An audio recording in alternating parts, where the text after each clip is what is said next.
السلام علیکم ورحمۃ اللہ وبرکاتہ۔ بسم اللہ الرحمن الرحیم۔ محترم ناظرین، آج اس ویڈیو میں آپ جان سکیں گے کہ اللہ تعالی نے سانپ اور مور کو جنت سے کیوں نکالا۔ آئیے اس ضمن میں حضرت سیدنا آدم علیہ السلام کا واقعہ سماعت کریں۔ اعزاز آدم علیہ السلام۔ آدم علیہ السلام کی یہ اور بزرگی بیان ہو رہی ہے کہ فرشتوں سے سجدہ کرانے کے بعد انہیں جنت میں رکھا اور ہر چیز کی رخصت دے دی۔ ابن مردویہ کی روایت کردہ حدیث میں ہے کہ سیدنا ابو ذر رضی اللہ تعالی عنہ نے ایک مرتبہ نبی کریم صلی اللہ تعالی علیہ وآلہ وسلم سے دریافت کیا کہ یا رسول اللہ صلی اللہ علیہ وآلہ وسلم، کیا حضرت سیدنا آدم علیہ السلام نبی تھے؟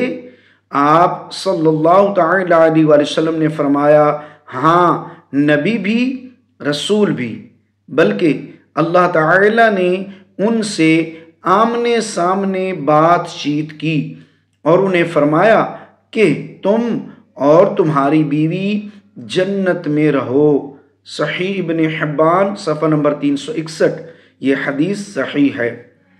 عام مفسرین کا بیان ہے کہ آسمانی جنت میں انہیں بسایا گیا تھا، لیکن معتزلہ اور قدریہ کہتے ہیں کہ یہ جنت زمین پر تھی۔ اس عبارت قرآنی سے یہ بھی معلوم ہوتا ہے کہ جنت میں رہنے سے پہلے حوا رضی اللہ تعالی عنہا پیدا کی گئی تھیں۔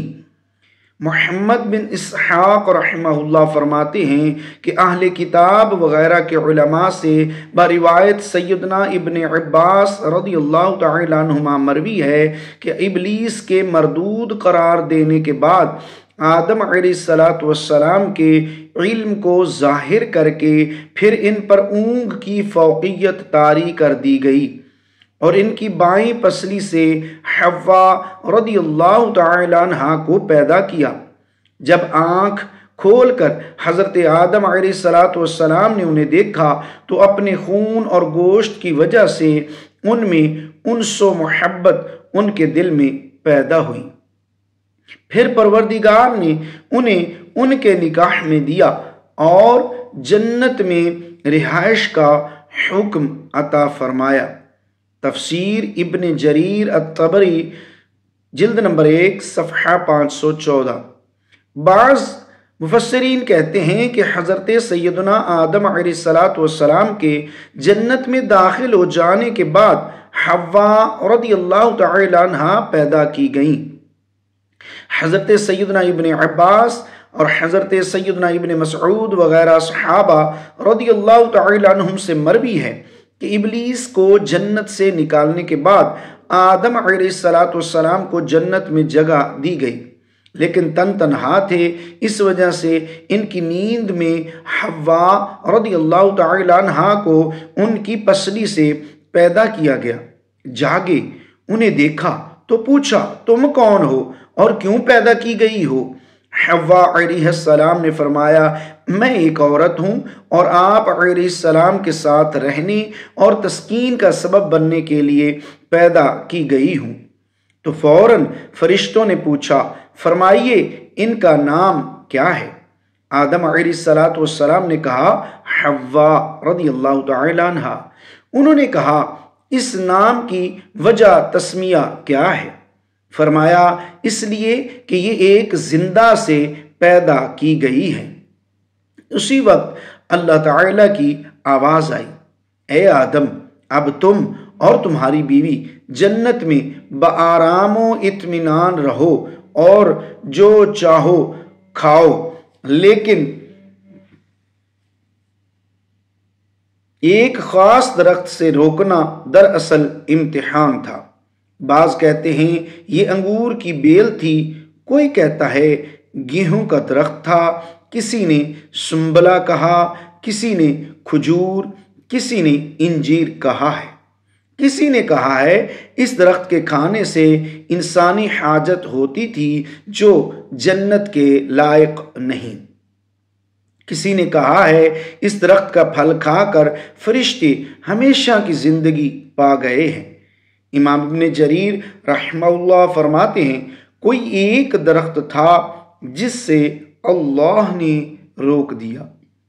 نہ قرآن سے اس کا تعین ثابت ہوتا ہے نہ کسی صحیح حدیث سے۔ مفسرین میں اختلاف ہے اور اس کے معلوم ہونے سے کوئی اہم فائدہ اور نہ معلوم ہونے سے کوئی نقصان نہیں۔ اللہ تعالیٰ اس کی جستجو کی کیا ضرورت، لہٰذا اس کی جستجو کی کیا ضرورت، اللہ ہی کو اس کا بہتر علم ہے۔ امام راضی رحمہ اللہ وغیرہ نے بھی یہی فیصلہ کیا ہے اور ٹھیک بات بھی یہی معلوم ہوتی ہے۔ انہا کی ضمیر کا مرجع بعض نے جنت کہا ہے اور بعض نے شجرہ یعنی درخت۔ ایک قرات فَأَزَالَهُمَا بھی ہے تو معنی یہ ہوا کہ اس جنت سے ان دونوں کو بے تعلق اور الگ کر دیا، اور دوسرے معنی یہ بھی ہوئے کہ اسی درخت کے سبب شیطان نے انہیں بہکا دیا۔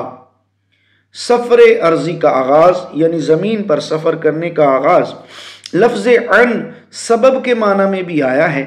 آیت یوفک عنہ میں سورۃ الزاریات اس نافرمانی کی وجہ سے جنتی لباس اور وہ پاک مکان، نفیس روزی وغیرہ سب چھن گئی اور دنیا میں اتار دیے گئے اور کہہ دیا گیا کہ اب تو زمین میں ہی تمہارا رزق ہے، قیامت تک یہیں پڑے رہو گے اور اس سے فائدہ حاصل کرتے رہو گے۔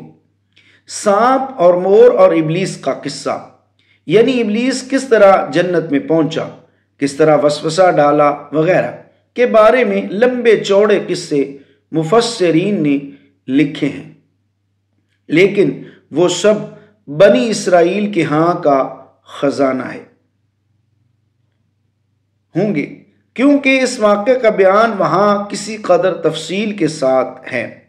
ابن ابی حاتم کی ایک حدیث میں ہے کہ درخت کا پھل چکھتے ہی جنتی لباس اتر گیا، اپنے تئیں یعنی اپنے آپ کو ننگا دیکھ کر ادھر ادھر دوڑنے لگے، لیکن چونکہ قد طویل تھا اور سر کے بال لمبے تھے وہ ایک درخت میں اٹک گئے۔ اللہ تعالیٰ نے فرمایا اے آدم کیا مجھ سے بھاگتے ہو؟ عرض کیا نہیں الہی، میں تو شرمندگی سے منہ چھپائے پھرتا ہوں۔ تفسیر ابن ابی حاتم جلد 1 صفحہ 139۔ ایک روایت میں ہے کہ اللہ تعالیٰ نے فرمایا اے آدم میرے پاس سے چلے جاؤ، مجھے میری عزت کی قسم میرے پاس میرے نافرمان نہیں رہ سکتے۔